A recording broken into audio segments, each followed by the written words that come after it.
Hi everyone, my name is Tiffany. Welcome back, or welcome if you've never been here before, and welcome to my last wrap up for the month of January. So, I am going to end this video off with my monthly stats, favorites, maybe a little book haul. I'd like to go over all the new additions to the library, but right now I have 3 shorties for you to get into, and let's get started because I really have been wanting to get into Bryn Weaver's backlist since Black Sheep. I'm telling you, if you loved St. Abby's Mindfuck series, you need to read this. You need to read it. Thank you, Crystal from Crystal's Bookish Life, for my physical copy. It's stunning. Catch the vibe. Have you met me? I love it. But I read Exterminatrix because I found out that she had some monster romance as well as fantasy romance that I want to get into next month. So I'm really excited about it. And this was so unexpected, okay, in the best possible way. It is a I came to kill you by way of extermination monster romance. The hero is a cinnamon roll and a Mothman, and he's stuck in the basement of a human home. In this world, there was sort of a ripple in the matrix that caused an influx of monsters. And I mean, some of them are now accepted within society. They are in Hollywood, they're celebrities, and others have been zoned to certain territories, one of which not being the basement of this human home. And so she's been sent in to take him out. And I just loved how she has a soft spot for his backstory. He is a virgin hero. It turns into a bit of a femdom teach me situation, and I loved it. It's their romance. I thought this was fun. I kind of need her to write more monster romance. I had a good time with it, so I rated it 4 stars, okay? Next, I picked up Divine River by Mariana Vivanco. This is a recommendation from Samantha from Books with Samantha, and this is following Mike, who is living in a small town. He's a bit of a recluse. He is accepting his own identity and sexuality, all while masking it. And he just so happens to get a new sunshine neighbor, Jason. They start to hang out. This is reluctant and really against Mike's routine, develop a friendship, and it turns into lovers. And I'll say that the writing style is very different in this. The mindset of Mike is really what's built as opposed to the environment around him. So there's a lot of conversation about gender expression, the fear of coming out, also his identity, what makes him feel comfortable within his own skin. And so that's really brought into the foreground as he's letting Jason in and becoming more comfortable with expressing his feelings for Jason, inviting Jason into his friend group. This is all sort of challenging his fear of people finding out who he is, or at least judging the way that he would prefer to express his identity. And so it did take me a while to get into because the writing style was different. It's very character driven, but I just thought that their romance was so sweet and beautiful because Mike is very stifled at the beginning of this book. And so I ended up rating it 4 stars. I thought this was really sweet. And lastly, because I'm completely obsessed with the Wayward Children series, I bought, because I want to continue collecting these since my friends have been gifting them, I continued the series with Come Tumbling Down. I will be honest, I skipped to this book. I did. I skipped 1 book. I have figured out the trend that we have group adventure books and we do have standalone, so to speak. So I'm going to save, I believe it's the 5th in the series for when I'm finished with the newest release and I want to get back. But Come Tumbling Down is a continuation of my favorite within the series, which is book 2, where we're featuring Jack and Jill. And if you're not at all familiar with this series, these are dark portal fantasies. And in the first book, we sort of get our entry point through the new girl's eyes. We learn that this is centered around a home for children who have traveled to other worlds through portals, feel displaced in this one, and they're sort of rehabilitating from that. And in the second book, Jack and Jill are grown up in a very rigid way in terms of gender roles, which is why their door appears. And in this book, it is a continuation of that story. We're getting a little bit of a sapphic romance. We're on a group adventure. We are making great sacrifices and settling scores, so to speak. I absolutely loved that. And I will leave it there because I don't want to spoil anything, but I'm living, okay, in this series. I just love the conversations that she has within this book about childhood and life, and it's just everything. I rated this one 4.5 stars. The second book still remains to be my favorite, and I cannot wait to read the next two, which is why I skipped, okay? So I'm loving this series. I'm absolutely obsessed, and that's all I have for you now. I'll be back when I've read a little bit more, and again, at the end of this video, I'll go over my monthly stats, favorites, maybe do a little haul. See you soon. I'm back, and I wasn't expecting there to be a connecting theme in these next two books. They both deal with loss and grief in very different but cutting ways, so trigger warning for that for both. I'm gonna start with You Made a Fool of Death with Your Beauty by Akwaeke Emezi. This felt like women's fiction meets romance. We're following Faye, who is a widow. She lost the love of her life, her husband, high school sweetheart. She is living a life that's very counter to the one that she previously led in order to forget, to move on. She's an artist. She lives in New York. She shares an apartment with her best friend, and she's sort of living it up, sleeping around, not really ever believing that she's going to find love. She's not focused on that. She's focused on her career. And through a little bit of mess in the beginning, because I kept wondering who, you know, the hero was going to be, she meets a man that's very interested in having something serious with her, but although she's pretty frank and forward about not looking or checking for love, he basically gets her an opportunity to be featured in a well-established museum because his father is on the board. And so this turns into travel vibes where he's taking her home and she is working on that artwork while staying there. And it is there that she meets his father, who is this world-renowned chef. And so it is a romance between Faye and Aleem. It's age gap, and he is the father of the man that she's sort of loosely dating. I really loved the conversation centered around their shared loss. They're sort of circling around each other. It is known that this is forbidden. She feels guilty for it. They end up spending this time in forced proximity alone for a period of time. And I don't know, I think that this is incredibly well written. I like how self-reflective it was.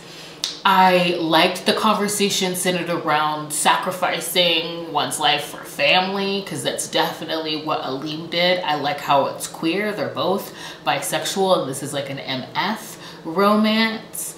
And I will say, I also enjoyed how she sort of worked her grief out through her art. And that was beautiful.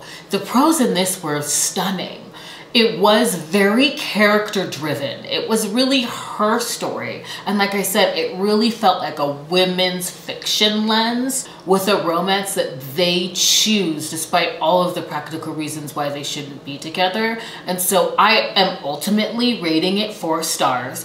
Fresh off the page, I was like, this is a 5-star read just because of how hard hitting the prose were. And that sense of loss and grief, how that's expressed and expounded upon, I really enjoyed that. As far as a romance and the way that it was told, it was very fresh and different. And the romance is hard won. This doesn't fall into place easily. I mean, the age gap is real. He has 2 grown children. And so I like where they landed, and I loved it stylistically. I loved the conversations. I'm gonna rate it 4 stars. And it's the same with My Life in Shambles by Karina Hale. This has a trigger warning for chronic illness. I have to say that. I mean, this was also a gut punch when it comes to grief and loss. And Veronica, at the beginning of this book, her life is sort of in shambles, being that she's lost her job, she's lost her fiance, she feels rudderless. She makes a decision that she probably never would have made. She's a very type A practical person, decides to go to Ireland with her sisters to just get away, and she decides to start saying yes. which involves crossing the pub to this fine, okay, man that's turning everybody down. She doesn't know that he's a famous rugby player. She just knows that he has gravitas, and she shoots her shot. And what I loved about him is that he clocks the way that she sort of processes his rejection. It's different. The exchange that they have seems more about her proving something to herself as opposed to like getting something from him. This leads to a one-night stand situation, turns into road trip, fake fiance, because his father is dying and he wants to take her home and give him just a glimpse of him being happy. He's been estranged from his father. Their relationship is very contentious.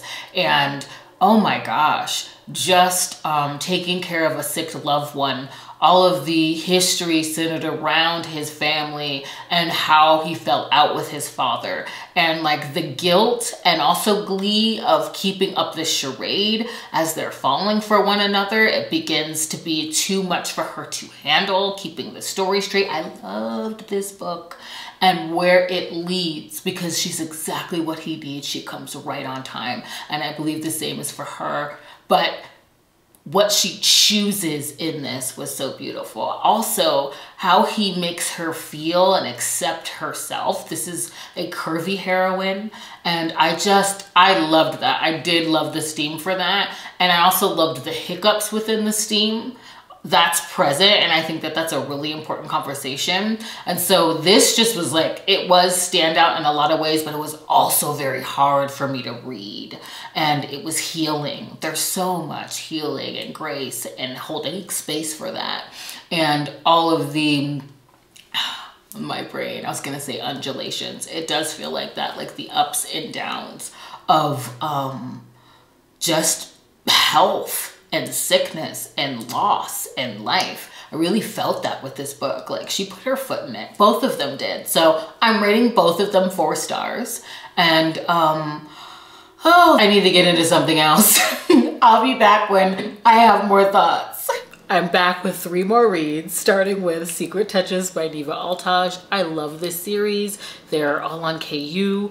They are quicker reads, consumable, dark mafia worlds, but there's a levity to it, a swoon, and a little bonkers. In terms of our hero, Salvatore, I love a mafia hero because of characters like Salvatore.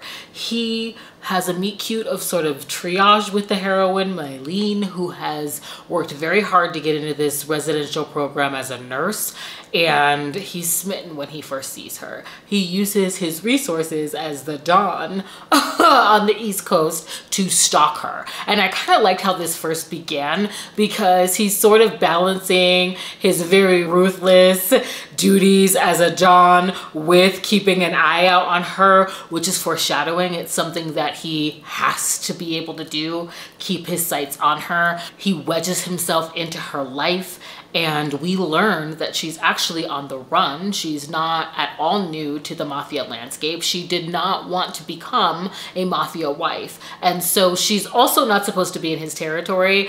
And he sort of uses his pull to force her into a marriage with him. And I just love how over the course of this book, his touches, his complete obsession with her, she begins to crave that. And there is something a little bit off with his gray matter, which I always love in books, and his psychopathy isn't like really expounded upon on the page, but it's there within their romance, and it works for them, and they figure out a way within the HEA to sort of like work with that. I also like that the heroine is headstrong. She's not at all okay with being a kept wife. She wants to be useful, and he finds her something to do that also showcases that this has disability rep. It leads to some very steamy and sensual moments between them, but she is helpful to him. And oh, I just love how obsessed he was. Okay, he is gone for her, and she's not so quick to fall in line. It does become sort of like this like exposure therapy of his obsession and his touches and his need of her, and him sort of baiting and seducing her and playing this cat and mouse tit for tat. There's also like a crazy like pet situation. If you like pets in books, like I had so much fun with them. I'm rating it 4.5 stars. I loved it. I then got into Lust, okay, by Kurduki. And I found this because Monica from Pardon This Book Addict here on BookTube and on Instagram posted her TBR for the Kindle Unlimited Readathon, and she was talking about like Pretty Little Dolls that is co-written by Kay Webster and this author. So I had to get into this, and this is about an elite society that is at a very prestigious college, and this society recruits candidates, students, based on the 7 deadly sins. And so we start with Lust. We're following Rhett, and what I loved about this book is that this does really talk about grief and loss. Rhett believes that he's guilty for his brother's death, and that has sparked just a whole like thing of him partying and sleeping around. It has led to his mother leaving, as well as his father's very public and incessant affairs. His home life is pretty harrowing, especially when you place it juxtaposed to his best friend, who has the second book, okay, which is Pride, and his best friend who lives this very affluent lifestyle. And so like Rhett knows of this secret society, and he wants desperately to be a part of it, to get from underneath the thumb of his father and forge his own path.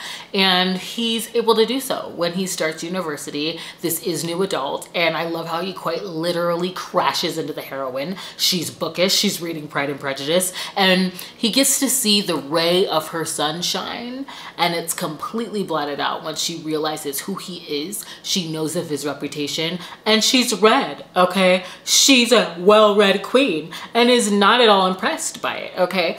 And there's a bit of like voice kink in this. Their romance is a slow burn despite his freaking Casanova background. And I love how they have this sort of like emotional connection of trauma, and I was not expecting that from this book. Of course, he gets his invitation into the secret society, and what he has to do, which is something of great sacrifice, is linked to the heroine. It would be a great act of betrayal, and I loved the freaking mystery element. It was suspenseful. I was not freaking expecting all of the twists and turns and what happened, so I rated it 4 stars. It's probably a 5-star novella for me. I typically get fresh off the page and I'm really excited, and so after, when I think about something, like I kind of back it down, but I'm thoroughly invested in this series. I really want to pick it up. I might pick it up during the Kindle Unlimited Readathon. I'm not sure, but I'm very excited about it. I just wasn't expecting the level of depth that I got, as well as the sort of romantic suspense element. And I've been trying to read more of that, so I'm excited that I found it. And then wrapping up, I apologize if the jump cut is jarring. Okay, the camera died. I'm just gonna be fully transparent. It did. Moving on. Sign Here for Horns by V.K. Ludwig. I got this recommendation from Zoe's Librarian. She recently did an alien romance reading vlog, and I loved it. I love when you leave me hearts in my comment section. Thank you so much. It really just like, I look forward to them. Anyway, I think that alien sex workers that are enslaved is a thing that I have an affinity for, because Zoe Draven's series is one that I absolutely loved, and this hit as well. I want to continue on. We are dealing with a heroine that is woe-manning a space farm.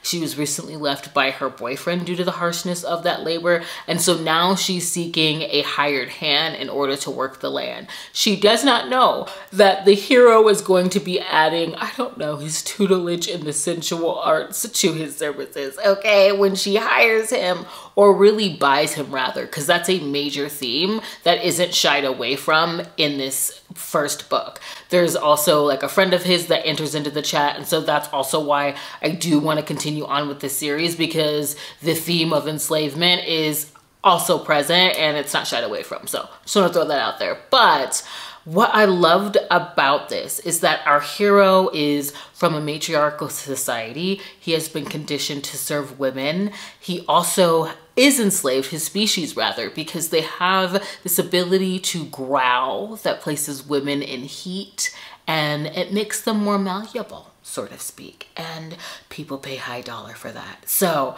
he enters into her home and not only helps with the farm, but with all things domestic, and is eager to please to the point where she's reluctant, okay? And doesn't want to take advantage of him in that way, but it starts this sort of romance between them where they're living this like egalitarian lifestyle in terms of splitting the labor. And what that does for him, it makes him feel appreciated. It's something he's never experienced. He is displaced from his people for reasons that I just felt were like partly hilarious, but a little heartwarming. And he just appreciates the fact that she pitches in and sees everything that he's contributing. And she is fearful of falling for him because he sees how hard that she works and like wants to be a true partner. But the fear is that she's been left before. The fear is that he's been in servitude for so long, she doesn't know if his feelings are actually genuine. And so those are kind of the major themes. I loved this book. He also has a very interesting past and like just knowledge that stems from a very fitting place that helps her on this farm. This is also hilarious. She has a friend, he has a friend. I'm excited about the next book and I rated it 4 stars just for like the actual emotional connection. The fact that yes, the conflict between them is internal, but they're actually very smart questions that are being asked. So I loved it.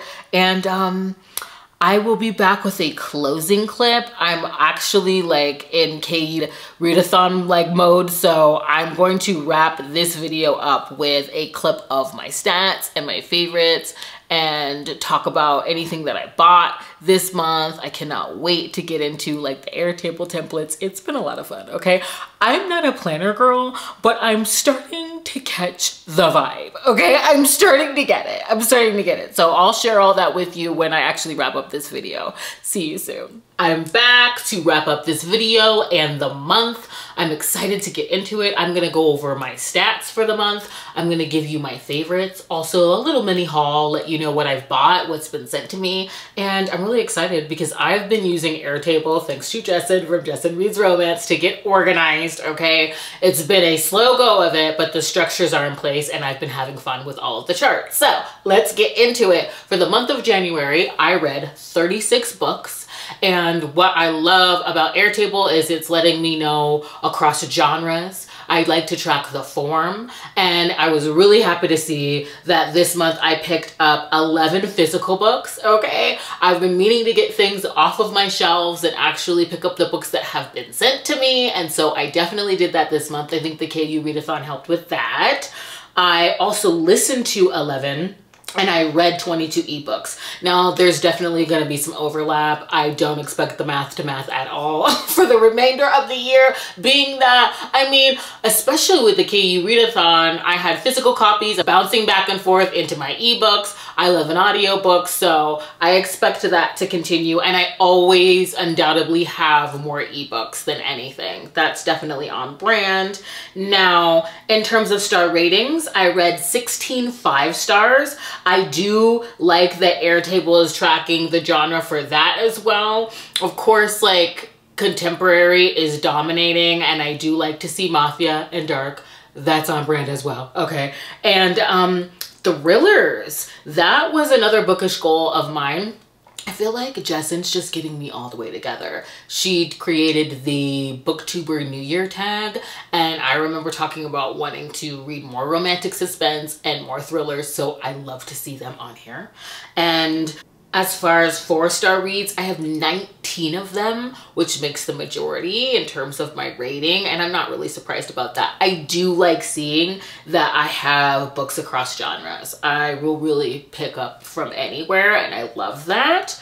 And that leaves 3 stars because I had 2 of them. One of which was an MM historical. That was a novella. It's part of the Perdition Club. And the other was Hate Me by AJ. I had no 2-star ratings or 1 stars or DNFs this month. So I'm happy to see that. Now, as far as my favorites go, I am not going to be aiming to wedge those into a particular number. It's if I'm still thinking about the book at the end of the month, okay? That's my requirement. And so Restore Me by J.L. Seegers is definitely in alignment with that. I just loved the martyrdom, the mutual pining, and the sacrifice, the sexy deal. I loved the prose and the emotional steam in this book. It's definitely a favorite of the month. I also have to mention God of Malice by Rena Kent. The way that she breaks down his psychopathy in that was standout, and it has really convinced me to continue on with this series. I absolutely loved that. I also have to mention Determination by M.M. Wakeford. This is the second in her series of Opposites Attract, and I was living my best bookish life. It has such a unique premise, interdimensional travel. I loved the hedonistic world that they are in. I loved the really quick way that she links them together. I cannot stop thinking about this novella, so it's definitely a favorite of mine. I also have to mention Desire in His Blood by Zoe Draven. That was just a historical feel in freaking space, alien, paranormal. I loved it so much. Fated. I am very excited for that series as well. And Not All Himbos Wear Capes by C. Rochelle. This is a new to me author alert. This was a grumpy sunshine supervillain with a superhero, a trope heavy, kinky, world-ending stakes. I absolutely loved Not All Himbo Wear Capes. I cannot stop thinking about this book, and I need more. I need more from all of these. I cannot. I also cannot forget Daisy Jones and the Six by Taylor Jenkins Reid. I absolutely loved this fictional rock band, her writing style, the production value of the audiobook. I was lost in this. I loved the way in which I got so many life adages through her characters, and that it was illuminating to their perspective and how they see the world. The little twist in it. Taylor Jenkins Reid, this is the second from her that I've read, and I absolutely loved it. I also have to mention Resisting Mr. Granville by Sam Mariano. This is a taboo, age gap, forbidden romance, if you will. The forbidden aspect is very light, being that Milo is committed. Yet this turned into a safe haven for Kennedy, and I agree with Tori from Novel Life. This definitely had Credence vibes, and it's one of my favorites from her. I wasn't expecting where this is going, and the ending has me wanting another book. So, Business Casual by Danielle Allen. Okay, it was the chemistry between Imani and Trey, okay? Also, I loved how the stakes are a little raised in a workplace romance in terms of forbidden, being that this is a Black romance. He has initiatives for the community, and her talent should speak for itself, but it won't if the word gets out on their connection. I love the communication in this, the sacrifices, the Black affluence. It was just so consumable, I couldn't put it down, and I absolutely loved it, okay? I loved it. So those are my favorites for the month of January. I am gonna share what I bought because I have just been feeding my wayward children addiction. I wanted to complete the series since my friends have been sending me the copies. So this is book 5, I believe. Book 6. 7 is Where the Drowned Girls Go, and then the newest is out. So I just wanted to complete them because they're very, very pretty, and I'm obsessed with that series. I also have to thank Victoria from Under Victoria's Spell for sending me. She said yes. My mother opened it. Okay. So I'm happy that I was able to get it. We were just both excited. I love Tasha Harrison. This is going to complete the duet. I also got book mail from Samantha, from Books with Samantha for the Novella-thon, and she's just spoiling me. This is the second Jessica K. bind up. This is the Stalker collection. I also have the Big Boy collection because of her. Oh my God, you guys. I feel spoiled. And then Melissa from Book Bar, okay, sent me Carnal Urges. I'm so excited to own this because I only have Brittle Vows. I really got to work on my Queens and Monsters collection. Thank you so much. Thank you for all of my books. During the Kindle Unlimited readathon, I was able to read Resisting Mr. Granville because Cynthia sent me a copy. Rootbound was sent to me by Carrie. I'm so appreciative and thankful that she would take the time to send me books, money, your energy. And my favorite part about getting book mail is always like seeing who sent it. So thank you so much for my book mail and all of the recs this month. I'm excited for February. It's going to be a busy one. There's Feral Feb. There's a lot I want to get to, but I want to thank you for joining me here today. Please consider subscribing and sticking around, and I will see you in the next one. Bye.